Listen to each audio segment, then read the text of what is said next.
Hi, everyone. It's Sandra here from Women on Transition. And today I want to talk about a tough topic, one on how to find real girlfriends, especially after we've gone through a relationship breakup. And, we've had friends and couple friends in a relationship, and it tends to splinter off, things that we thought were really serious and great relationships with a couple. And we thought they were going to be couple friends of us as a couple for life. And then as we've broken up, we've gone and realized that a lot of our friends will splinter off, and some will splinter off not knowing which side to go on. If there's sides, and they will not go on any, and they'll separate completely away from you and your ex. Some will actually take on your side and be your raving fan, and others will take on the side of your ex potentially. And there's always more than one side, isn't there? There's more, not even two sides. There quite often can be 10 sides. And I actually went through my first marriage breakup in a regional country town. There was only like 400 people there. So, there wasn't just his side and my side. There was about another 50 sides. So there was all different stories going around, all different versions, and people in that town I'd been in a community living and working and playing sport with for many years. So suddenly I was on my own, and I had an amazing group of community and friends there. However, they were in a situation that it was awkward, and I really felt that they weren't able to navigate it either. So this is all new to us. It's new to them, and it's us going through this in a way that has dignity and with integrity, and with a way that we want to be able to hold on to the authenticity of real relationships, but know that we potentially have to create a new network and a new community as well, because we have a new life ahead of us. It's a different life to what we had planned. So we're going to go through some of the challenges facing finding new girlfriends and finding new friends for life and BFFs. And if we are feeling alone and lonely, then, some of the strategies that we can put into play, they can start taking that first step to building our first community, and our first maybe relationship, in a way that's at our age. It's very different. When we're at school, it was a lot easier to find friends. It was a lot easier to play netball as a kid and to become, besties. And these are the relationships that we find very hard in our part of our life now to be able to find. One is we potentially aren't going out. We're not socializing like we were. And two, a lot of people have their own friendship circles and network circles as well. So stay with me. We're just going to go through just a few slides and a few ideas and a few strategies that I feel might be able to help you as well as you're navigating this really tough time. So here we go. So this podcast is on that one call away from having real girlfriends. You are not just one call away, but probably one step away from taking really proactive, positive strategy and approach towards finding a connected community that is right for you, or a connected relationship. Maybe it's not a group you're looking for. Maybe it's just one or two. So you're one call away from having real girlfriends, and imagine a life filled with real supportive friendships. You're not alone, and many women crave genuine connection. And this presentation is your roadmap to building a circle of amazing girlfriends who will love and support you unconditionally. And, I always think of my girlfriends as friends for life. I have gone through 2 marriage breakups, but my girlfriends have been there through them and supported me, and they have come out the other side. But there have been some friends along the way that haven't been there through it all, and haven't stayed around, or have had a difficult situation for themselves because their husband was besties with my ex now, and so they've drifted away. So there definitely is a change that happens. It's that reason and season that goes on. You have friends and connections with people for, I think, seasons and for reasons. It could be that you do come together in your girlfriends. You're coming together because you are all broken and you're feeling like you need support and a shoulder to lean on, or you're coming together and you want to go out and party and you want to celebrate and you want to go out and need a wing woman to go out clubbing or nightlife. Maybe you need someone just to go and exercise and walk with as well. So maybe it's multiple friends that do each of those different, I guess, areas of your life that support you, that connect with you as well, because not always one friend does all those things. So we're just going to navigate through here. The myths of meetup apps and social media. When I went through my first breakup, that we didn't have meetups. There was a country town and there was no social media. Facebook was just really, it wasn't even in at that point. Email was really just about the only thing in at that point.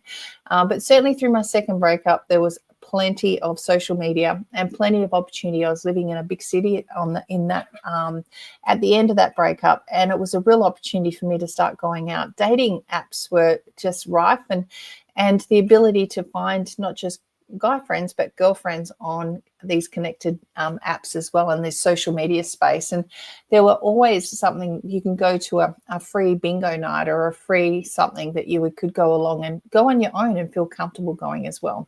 But what I did find is it takes a lot of going out and connecting with people to find your real you, your tribe, and asking those questions. It's almost like you are when you're meeting a female friend. You're asking similar as what you would on a dating, trying to find out if they're culturally aligned with you, if they're spiritually aligned with you, if they've got similar backgrounds, similar goals, similar aspirations, and even to a point that it might be that you've got similar sort of work commitments. You're both happy to go to the gym on the evenings or weekends, or there's got to be some commonality in there, and might even be similar incomes. It could be that you're looking for similar things to do, holidays and travel, or so there's got to be similarity in there. And sometimes it takes a lot of going and connecting and talking to people to find you're similar. And then we've got to go through is it similar enough? And so this is that swipe culture. We go through and we're very quick to say somebody's not right for us or something's not right for us. So we're quick to discredit what could potentially grow into a beautiful friendship and relationship. If you look at your friends that you've had I've had girlfriends and have girlfriends since I was in my primary school. So my girlfriends, if I was to meet them today, it might be a different situation, because I'd meet them and we'd be completely coming from different worlds. However, I get them because I know the world they've come from, and I've experienced the journey with them on that world. So, and on that pathway to where they are now. So I'm able to give more empathy or more, I guess, sensitivity to their lifestyle and the way that they do things. And so it's a stronger relationship as a result. But when you meet people for the first time and you're in your midlife, you're only able to look at them as they are today. You can hear about where they've been and what their experiences have been, but you're really looking at them as they are today. So this is something that I'm really conscious of when I show up and I go to a networking or a social or a meeting, of what story am I telling people, and what is my identity, and what do I love doing, and what are my passions, and what am I excited about? Because quite often when we come out of a relationship, we're caught up in that relationship of liking what they like, going for the same footy team, or going to the same restaurants, or enjoying things that they've enjoyed doing because it just seemed to be easier. And not even at times, I found, this was me having conversations. I would be quite often talked over, or I would be shut down, or I'd have his opinion be, the one that everyone was listening to because he wanted to get the words out and wanted to be center stage. So I was quite happy to not have to be the one that was the talking one. So in the end, when I was on my own, people had asked me, well, what are you excited about? Or, what's your political party? And I had an opinion, but I hadn't practiced using it. So it took me a while to even get out what my actual vision was, what I really wanted to do, how I could communicate in a way that wasn't boring or droning on and on, or telling everyone my life story, or telling everyone my pity story, telling everyone all the drama that had happened to me. So this is your chance to create a story that is interesting, is brief, is short, and you learn to listen and be empathetic in that relationship as well. So it goes two ways. So this is that power of genuine human connection. It's two ways. It's emotional support and personal growth. So real girlfriends provide a safe space to share your joys, sorrows, offering empathy and understanding. So that is a two-way street. any relationship that's one way, we don't like and we don't tolerate. And we've probably had, like I said, those girlfriends we've had from when we were younger to now, that we're able to do very different things with than what we would, and people will tolerate us less that they meet us for the first time today.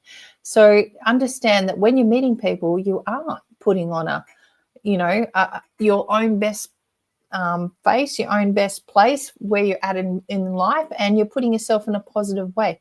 People want to hang around positive people. Well, they want to be around people that are fun and are warm and are genuine and are, interesting.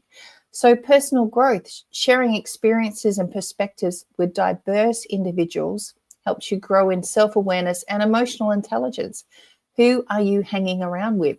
I said that, your closest 10 people that you spend the most time with, and they might not always be your besties, they could be your work counterparts, are the ones that you're probably most like as far as energy or lack of energy, willingness to exercise, willingness to eat right, willingness to, go for a promotion, willingness to entertain, willingness to go and try something new or different or have a goal. So have a look about you and around you and see who it is that you can see in your life on a regular basis, those 10 people, and look at what their income is and look at what their energy is and their sarcasm or their attitude or their happiness or whatever that is, and see if there's any traits there that you've been absorbing into your life as well. And that sense of belonging, you're not alone on your personal journey. It's about you creating a sense of belonging and shared purpose with somebody. And I always see that if you've got a common goal to work towards and you've got people there that are loving the same goal, then you're excited about catching up and connecting up. And maybe it's a fundraiser. One of the things I've done over time was I rode a push bike, crazy, 200 kilometers in 2 days. But we were raising money for cancer research. So I got together a group of my friends and we did some fundraisers and we did some activities that raised just for us some cash. We raised about, it's good, $45,000 for the weekend event.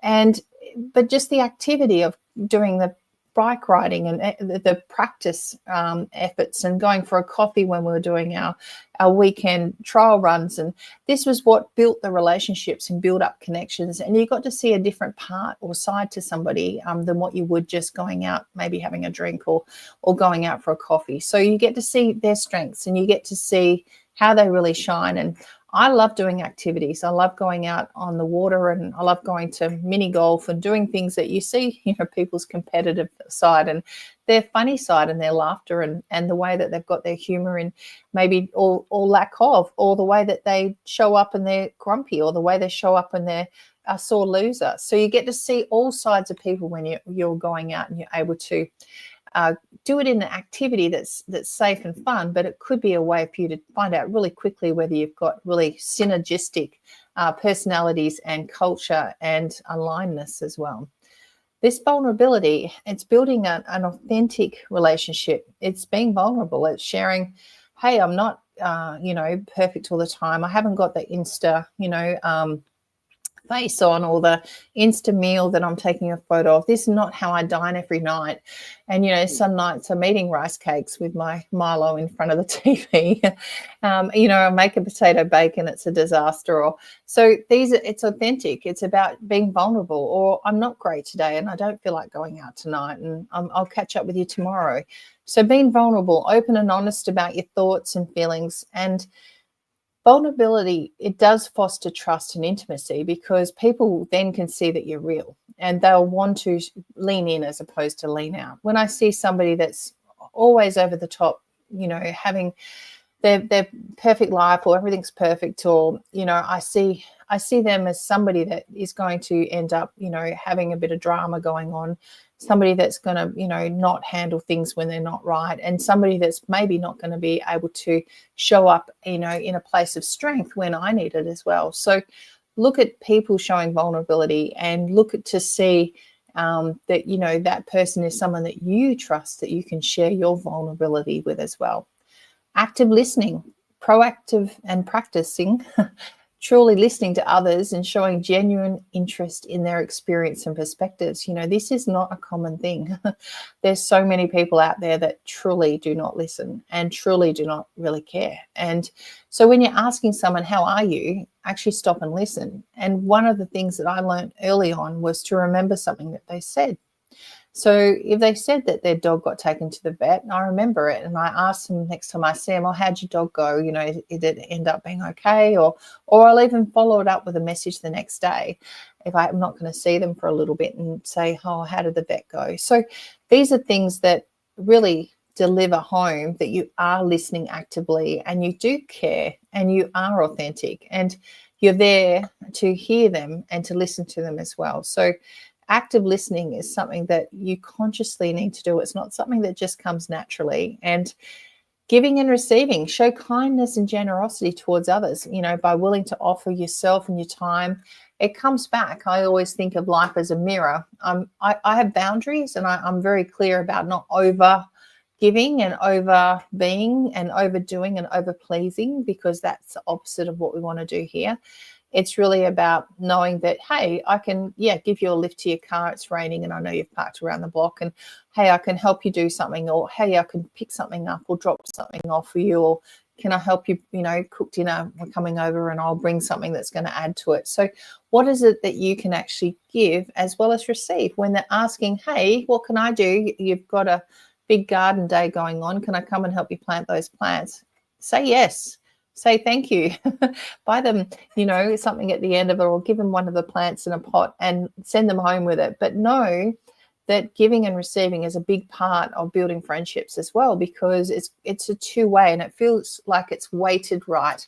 It's not feeling like it's just a taking relationship. It feels like it's a giving and a taking, and it feels like it's going both ways. Everyone wants to know that they're not being taken for granted, and everyone wants to give, but they don't want to feel that it's not been appreciated. So this is that giving and receiving is so powerful and so such a big part of building that trust and the strong foundations in a healthy relationship, that it's really important that we look at how we can do that in a way that's small steps.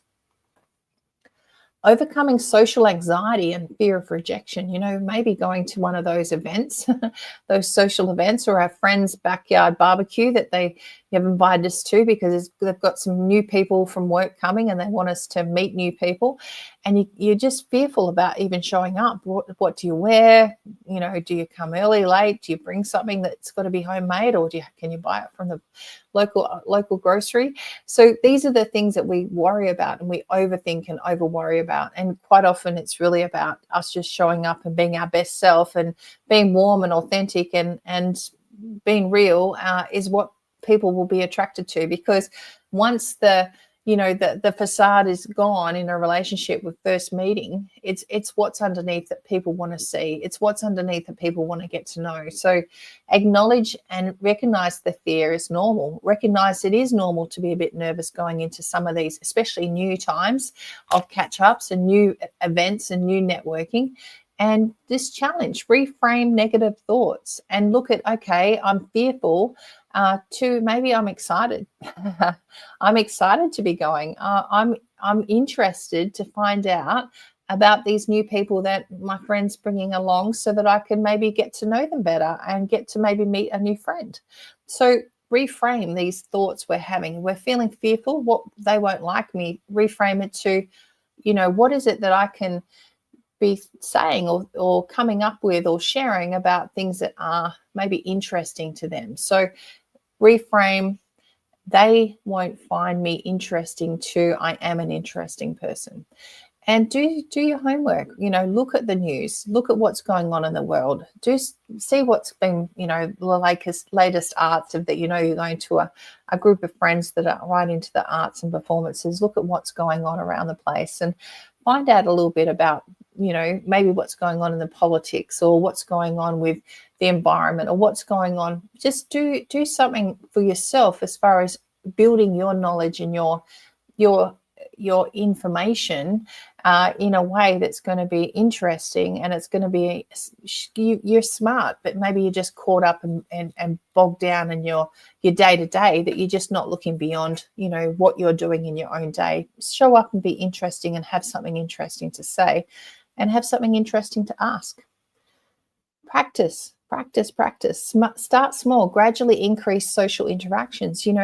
Have a question that you ask somebody, what is it that they love doing on the weekends, and you can ask somebody, you can talk to the person at the grocery shop, you can talk to the person at the till. I was there at a shop yesterday early in the morning, and I said, oh, it's so early. I said to the guy that was behind the counter, I said, is this a quiet time of the day? And he was saying, no, he said, because he said it's going to be a really hot day. Everyone's coming in early to do their shopping. I said, I like coming in early because I get the car park spot nice and close, and I've got no one parking their car next to mine and won't get so many dings. And so we had this chat. And so and I said to him, have you worked here long? And I made it a point of asking him a few questions about himself. And he said afterwards, oh, it was so lovely to have you in here, and it's such a joy to have customers in like you. Thank you for making the start of my day brilliant. So what is it that you're doing that you could practice in a daily way that could be just getting you used to talking to people that you've never met before? This effective communication and active listening is so powerful to be consciously aware of. That non-verbal communication is more powerful than verbal communication. We know ourselves when somebody says something, but they're not smiling, backing it up with their facial expressions or their body language. We can see it and we can feel that energy straight away. So pay attention to body language and tone, and don't force a connection. People see fake. They see and feel and hear artificial, and they don't want to be a part of it. They don't want that in their lives. And this is that active listening. Focus on what the other person is saying and remember things they shared. Remember, they've got a sister that's, moved over to another country, to Singapore, and ask about them next time. Empathy, try to understand their perspective, and don't judge. This is us judging, thinking instantly we judge, puts us in a place of thinking we are maybe better, smarter, or in a different level or plane to them, and we will instantly not ever connect with that person. So judging is the destruction of potential relationship. It's a destruction of building trust. It's the opposite of where we want to be. So just being open and questioning, and if you do hear something that you go, oh, that's a bit different, I don't know whether I would agree with that. Ask more questions about it. Ask why they think that way. Ask why they are doing it that way. Ask where did they learn that from. So find out, use a questioning to find out more rather than going into judgment. Developing emotional intelligence and empathy. The people that work on their emotional intelligence are in the top 4% of the world, doing something that grows their emotional intelligence and grows their way of thinking and elevates them to a place that not many people are doing. In fact, like I said, just a small percentage in the world. And so when you are with somebody that is understanding emotional intelligence, you can pick it straight away, especially when you've done the work yourself. That's self-awareness of your emotions, and self-regulating your emotions is so powerful. Knowing that, hey, I'm feeling a bit flat today. I've just heard some bad news, or I'm just feeling like a cold or flu's coming on. I'm feeling a bit blah. But you're going to an event or a networking or a wedding or something, and it's you showing up in your own new story of, hey, I'm great, and how are you? And just know that what you're communicating, where you're at, is a way of creating that buzz and that energy. You're regulating your emotions, and you're regulating the energy that you're giving out as well.